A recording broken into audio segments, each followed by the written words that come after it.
Narito na naman tayo para sa isang napaka-sweet at nakakakilig na love story nila Kalingap Edu at Ate Viancy. Sulat mo ay aking makilala at kung ano ako'y tanggap.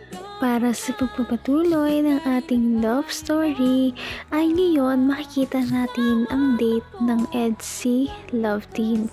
Dahil nga napansin ni Kalingap Edu na simula nung bumalik sila galing sa Hong Kong ay hinarap na naman sila ng samot-saring problema sa buhay nila. Ngayon nga ay medyo stress daw si Ate Viancy sa kanyang OJT dahil nga nagbalik na siya sa kanyang pasok. Kaya naman dinate muna siya ni Kalingap Edu at in-invite sa isang place na napaka-relaxing. Kaya naman nag-usap muna sila dito dahil miss na rin talaga nila ang isa't isa. Kaya naman ito na nga ang kanilang mga pinag-usapan na syempre ikakakilig ninyong lahat. Ang nais ko lang Ano bang iniisip?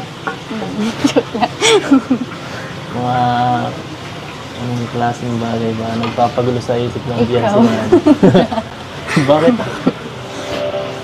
Wala naman akong ginagawa. Hindi, joke lang. Pero thank you. Kasi in-invite mo ako. Oo, kasi Makakapag-relax. pag naano ka, di naman natin magawa ito eh. Hindi tayo makalabas ng maayos.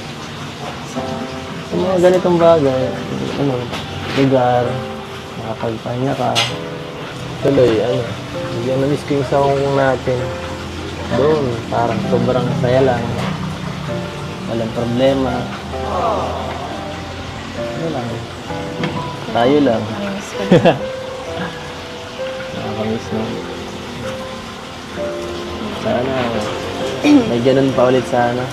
Sana. Susunod. Sana. Sana pasamahin pa. May ganun pa ulit sana. Susunod. Ilaklak para sa. Kung bihira ka, gagalitan ka niya. Susumbong kita dyan. Sinisira ka. Ganda ng bahay mo, no? Nakapunta kami doon ni Kuya Bal ng nakarang araw. Nakapunta din ako Oo. dun.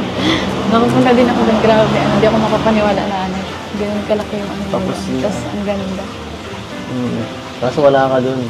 Yung kapatid mo lang nakita namin. kung ano ako'y tanggap mo na hindi ka rin nag-aalilangan. Malapit na nga matapos ang ipinapagawang bahay para kay Ate Viancy, kaya naman ang lahat ay sobrang excited na rin talaga, lalong lalo na ang kanilang mga number 1 supporters at mga sponsors. Ikaw lang ang tinitipon. Kaso wala ka doon. Yung kapatid mo lang nakita namin doon. Hinahanap ka namin eh. Sabi ko si Viancy, ay nandun sa Ay, oo. Yung Wala ka noon, nakarang araw rin. Yung kapatid ko mataba. Pero nakakalungkot kasi dapat ribbon cutting na-postpone. Pasensya na. Hindi kasi namin na asikaso nila Dr. Love eh. Okay lang. Ano rin same. Ay, salamat bro. Ako ba, hindi okay lang pati kahit ma-extend pa nga yun. Bakit naman? Naalala ko yung sinabi mo sa akin. Ano yun? Sinabi, wala akong sinasabi sa'yo ha. Anong sinabi? Naalala ko ba yung mga sinabi mo noon? Dati. Yung mga unang episode pa. Grabe, matandaan ka naman oh. Wala na, limit ko na yun eh. Saka yung mga Hindi unang makakalimutan nga ako. Yun lang yung hindi ko nakalimutan. Saka ng mga unang episode. Ano pa ako nun eh. Butang pa ako nun. Hindi ko pala sinasabi ko nun. Ano ba naman connect ng sa ribbon cutting? Baka tapos na yun. Baka wala naman ang yun. Silbi yung yun. Na ano ka? Mahalaga yan oh. Ano ba yun? Sabihin mo sa Naman ang bawat panaginip ko. Ikaw lang ang Medyo nalungkot nga silang dalawa dahil ano kaya ang sasabihin ni Ate Viancy dahil may naalala daw siya. Medyo nakakakaba nga ito dahil parang medyo bad news ang kanyang naalala. Ano kaya ang mga sinabi ni Kalingap Edu noon? Sa atin, o ano, makaka-apekto ba yun? Ano ba? Yun.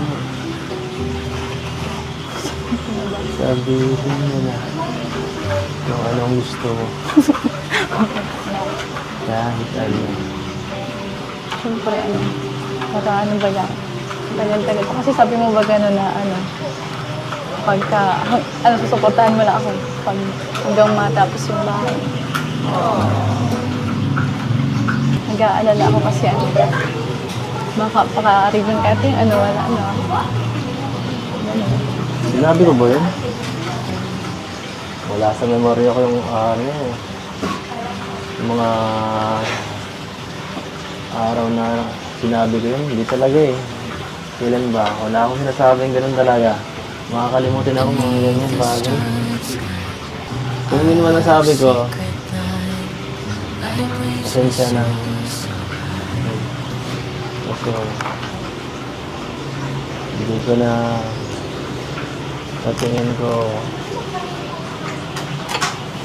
hindi ko susundin yung pangako ngayon. Kasi Hindi nga. gusto ko mas matagal eh. Paano yan? Kung mag-rate Hanggang wakas ay tayo ng dalawa. Palagi kang naman ang isip ko. Ayun naman pala, sinabi pala noon ni Kalingap Edu na kapag natapos na daw ang bahay, ay hanggang doon na lamang yata ang kanilang love team. Dahil karamihan sa mga love team nga na nangyayari sa Kalingap team ay ganoon ang mga kinahihinatnan. Kaya medyo nag-aalala si Ate Fiancé. Kung dating na bukas, wala na pala ako dito. Yun yung sabi mo. Hindi na pala ako pwede makita ang wifi ko. Yun yung sinabi mo sa akin. Kaya okay lang kahit ma-explain ko para matagal. Para matagal pa yung Alam mo, kahit magkaribon ka ating bukas o hindi, wala naman akong pakibig eh.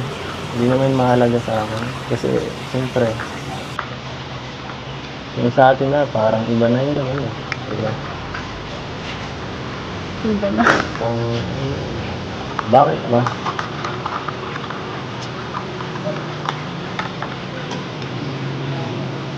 Huwag ka dito. Yung klaseng tanong mo na yun.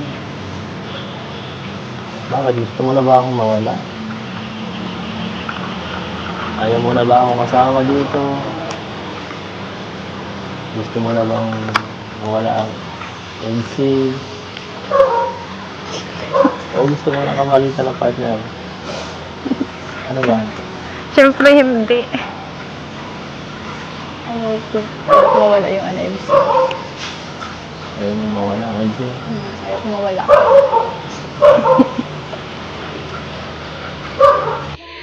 At ayun na nga, kinilig na din naman si Ate Fiancé dahil sa sinabi ni Kalingap Edu.